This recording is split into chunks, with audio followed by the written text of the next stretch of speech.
Iran हर angle से दिखा रहा है अपनी एयर डिफेंस वाली खतरनाक मिसाइल बाबर 373, रेंज 200 किलोमीटर से भी ज्यादा, रेंज 200 किलोमीटर। ये ईरान का वो एयर डिफेंस सिस्टम है जो उसने अमेरिका की सख्त पाबंदियों के बाद तब खुद तैयार किया जब रूस से S-300 एयर डिफेंस सिस्टम की सप्लाई रुक गई।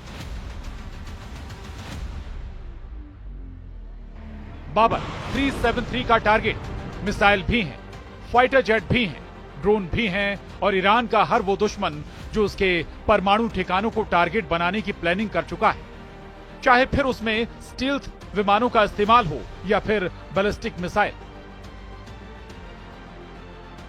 ये ईरान का जुल्फिकार युद्धाभ्यास है जिसमें जंग की रिहर्सल कर ली गई। ईरान बताना चाहता है कि उस पर अटैक करने वाली कोई प्लानिंग कामयाब नहीं होगी। आखिर क्यों कहा जा रहा है कि अगले 24 घंटे ईरान के लिए बहुत खतरे वाले हो सकते हैं? क्यों ईरान के परमाणु ठिकानों पर इजराइल और अमेरिका की नजर टेढ़ी हो गई है? इजराइल, अमेरिका और यूरोप, यहां की मीडिया रिपोर्ट बता रही हैं कि ईरान पर अटैक की तैयारी पूरी हो चुकी है। ईरान के परमाणु ठिकानों पर किसी भी वक्त हमला हो सकता है और खामनेई के कमांडर अब किसी भी अटैक को नाकाम करने के लिए पूरी तरह तैयार है।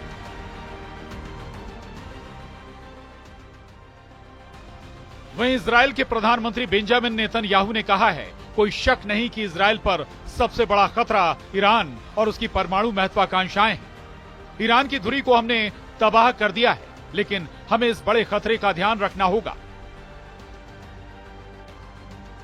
इजराइल से बार बार आ रही धमकियां ईरान को परेशान कर रही हैं।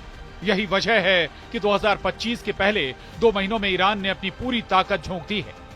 जनवरी में इक्तेदार और फरवरी में जुल्फिकार, ये दोनों युद्धाभ्यास इस वक्त ईरान की फायर पावर का सबसे बड़ा शो बन चुके हैं। पहले जनवरी में 4 युद्धाभ्यास और अब फरवरी में भी ईरान की बंदूक से धुआं निकल रहा है।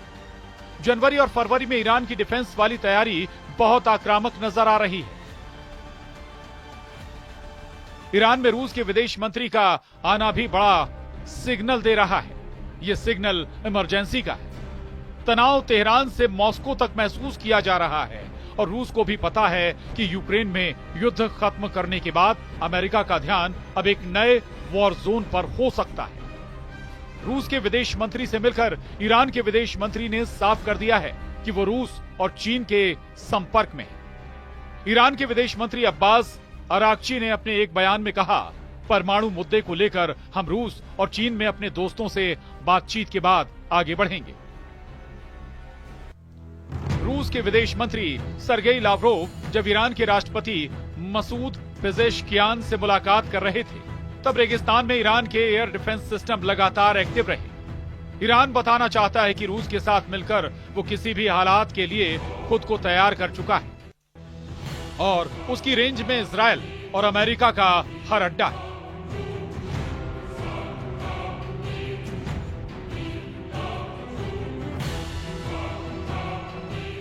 रूस के विदेश मंत्री का ईरान के राष्ट्रपति से मिलना ये बता रहा है कि ईरान में पैनिक लेवल हद पार कर रहा है। इस वक्त ईरान में अमेरिका और इजराइल के हमले का खतरा बहुत ज्यादा है।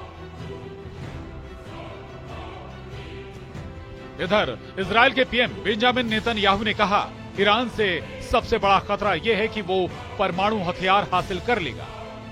तेहरान, इस्फहान, किरमान, शिराज, कूम, बुशहर और यज़्द इस वक्त ईरान के 25 शहरों में ऐसा अलर्ट है। इस खौफ से पार पाने के लिए ईरान ने जनवरी में ही अपनी फोर्स को सबसे बड़े युद्ध के लिए तैयार कर लिया। ईरान की स्पेशल फोर्स भी तैयार है। इजराइल और अमेरिका से खतरा आसमान की तरफ से आएगा, ये ईरान का हर शख्स जानता है। यही वजह है कि ईरान ने अपनी एयर डिफेंस ब्रिगेड को चौकन्ना कर दिया है। इस बीच ईरान के विदेश मंत्री अब्बास अराक्ची का एक और बड़ा बयान सामने आया है। उन्होंने कहा, ईरान के परमाणु मुद्दे पर बातचीत को लेकर ईरान का रुख साफ है। हम दबाव, धमकियों या पाबंदियों के तहत बातचीत नहीं करेंगे जब तक अमेरिका ईरान पर दबाव बनाना जारी रखेगा। दोनों देशों के बीच सीधी बातचीत मुमकिन नहीं है।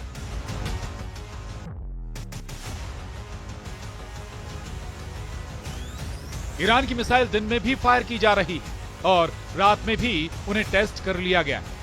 200 किलोमीटर रेंज वाली बाबर 373 एयर डिफेंस सिस्टम को दिखाकर ईरान ने बता दिया है कि वो लंबी दूरी तक दुश्मन का पीछा करेगा और उसे मार गिराएगा, फिर चाहे वो कोई स्टेल्थ विमान ही क्यों ना हो। ईरान बार बार अपनी एयर डिफेंस वाली ताकत दिखा रहा है। फरवरी से पहले जनवरी में ईरान ने कैसे हर मिसाइल को आजमाया है वो देखकर इजराइल चौंक जाएगा। फरवरी में किसी भी हमले के लिए ईरान ने खुद को पूरी तरह तैयार कर लिया है ताकि वो अमेरिका और इजराइल के गुस्से का सामना कर सके। युद्धाभ्यास नंबर 1, युद्धाभ्यास नंबर 2, युद्धाभ्यास नंबर 3 और युद्धाभ्यास नंबर 4। आग बहुत ज्यादा, अंगारे ऐसे जो एक नहीं, दो नहीं, कई वॉर जोन बनाकर बहुत से देशों को जला सकते हैं। ईरान ने जनवरी के महीने में 4 युद्धाभ्यास करके ईरान ने अपनी ताकत दिखाई। सवाल है क्या फरवरी के आखिरी दिनों में या फिर अगले 24 घंटों के अंदर ईरान पर हमला होने वाला है? क्या फरवरी 2025 में शुरू होने वाला है इजराइल और ईरान का सबसे बड़ा युद्ध? ईरान ने जनवरी 2025 में ही इतने हथियार जमा कर लिए हैं कि एक बड़े युद्ध को लॉन्च करने वाला हमला किया जा सकता है। ईरान के ड्रोन बेस के इस वीडियो ने इजराइल से लेकर अमेरिका तक हड़कंप मचा दिया है। ईरान क्यों इतना आक्रामक है? गाजा में सीज फायर और सीरिया में जुलानी के कब्जे ने पश्चिम एशिया के अंदर एक महीने में ऐसा क्या बदल दिया है कि ईरान को लग रहा है कि अब उसे एक नए वॉर जोन के लिए तैयार रहना होगा। ईरान को सबसे बड़ा खतरा अपने परमाणु अड्डों को लेकर है। ईरान को खतरा उसकी सबसे बड़ी ताकत मिसाइल बेस को लेकर है। ईरान को खतरा उसकी सबसे बड़ी फोर्स रेवोल्यूशनरी गार्ड्स को लेकर है। ईरान को खतरा उसके तेल के ठिकानों को लेकर भी है जिस पर इजराइल की नजर गड़ी हुई है। ये चारों ताकत इस वक्त अमेरिका और इजराइल के टारगेट पर है। ईरान के आसपास अरब सागर में इस वक्त अमेरिका की समुद्री बेड़े एक्टिव है। रात भर उड़ान भरी जा रही है। फाइटर जेट, टोही विमान सभी एयरक्राफ्ट कैरियर से टेक ऑफ कर रहे हैं। आखिर अमेरिका को ईरान से कौन सा इशारा मिला है जिसके बाद अमेरिका की नौसेना और उसके फाइटर जेट इतने एक्टिव हो गए? इसलिए अगर किसी को लग रहा है कि गाजा में सीज फायर से युद्ध रुक जाएगा या लेबनान में युद्ध विराम से जंग रुक जाएगी, लाल सागर में इजराइल और अमेरिका के जहाजों पर हमले खत्म हो जाएंगे, तो ईरान की नई तैयारी वो गलतफहमी दूर कर देगी।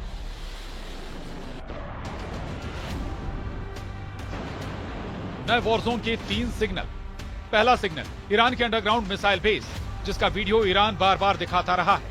यह इजराइल और अमेरिका का सबसे बड़ा खौफ है। दूसरा सिग्नल ईरान की नौसेना का अंडरग्राउंड मिसाइल बूट टनल जो अमेरिका के वॉरशिप को डुबोने के लिए तैयार की गई है।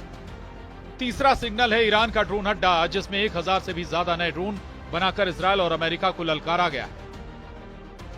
और इसको लेकर ईरान के विदेश मंत्रालय से एक बयान जारी किया गया है जिसमें कहा गया है दूसरे देशों को धमकाना संयुक्त राष्ट्र चार्टर और अंतर्राष्ट्रीय कानून का स्पष्ट उल्लंघन है।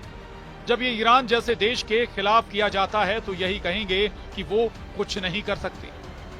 ईरान ने युद्धाभ्यास में अपने एयर डिफेंस सिस्टम भी आजमा लिए हैं। ईरान आगे क्या करने जा रहा है? क्या डोनाल्ड ट्रंप बड़ा फैसला ले चुके हैं या फिर लेने वाले हैं? ईरान बार बार कह रहा है कि इजराइल पर उसका तीसरा हमला यानी ऑपरेशन 2 प्रॉमिस 3 जरूर होगा और बहुत घातक होगा और इजराइल पछताएगा कि उसने ईरान पर हमला क्यों किया। इसलिए पूरे पश्चिम एशिया के लिए सिर्फ फरवरी 2025 का महीना ही नहीं बल्कि अगले 24 घंटे भी बहुत ज्यादा अहम है। Bureau report, news 18।